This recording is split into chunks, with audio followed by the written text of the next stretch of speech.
Dear Europe, more than half of the 50% of the people who actually voted in this past election are not happy. We did not vote for the regime change that has occurred. We totally understand what has happened to our country and thus to you. There are many people here in America who have come from other shores to find their place in a country that once embraced differences, embraced diversity, embraced the wholeness of this entire planet as one.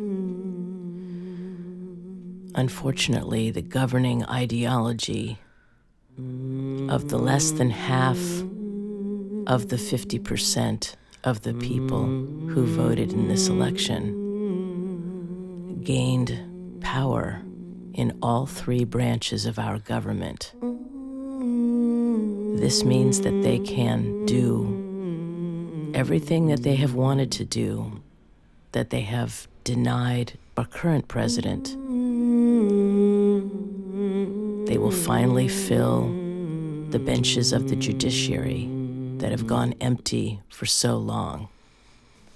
It is not just the current president's nominee for the Supreme Court, but in fact, 10% of our entire judiciary has had unfilled seats for judges because the GOP has denied the president a choice because they would like more conservative judges.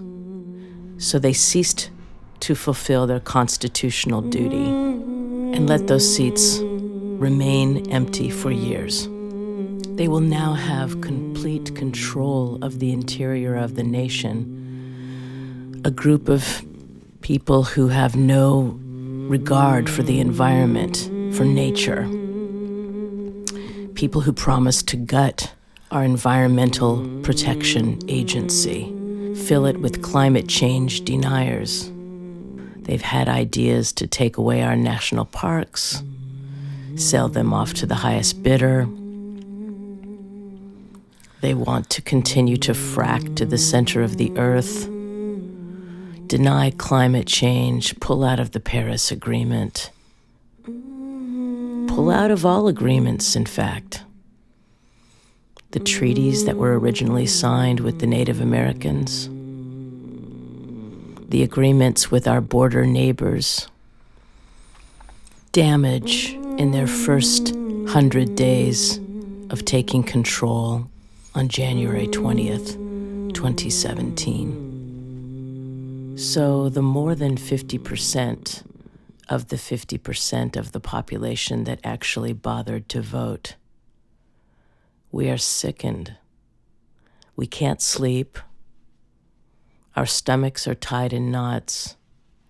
We fear for our children. We fear for our neighbors. We are sorry that these quote-unquote new leaders have made bold speeches proclaiming that they are not going to support you. Laughably to me, you are where most of us came from in the first place. And they're denying their past, they're denying their heritage, they're denying their culture, because the less than 50% of the 50% who bothered to vote in this last election think that they are only American. They've let go of their past from which they came, from where their grandparents came, from other parts of the world to America to build a new life, a life that they now wish to reject to anyone else who wishes to come here.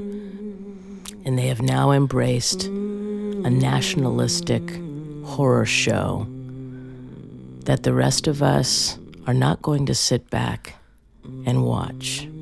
The more than 50% of the 50% of the population that bothered to vote for the side that stands for a bold vision of the environment and of all people, the more than 50% of the 50% who bothered to vote care about the world, care about all people. And we have entered a dark period. But understand that we are going to continue to work towards bringing this nation back to the place that we were building on hope, charity, love, patience, and diversity. Europe, we hope that you have our back as we have yours. Stay tuned.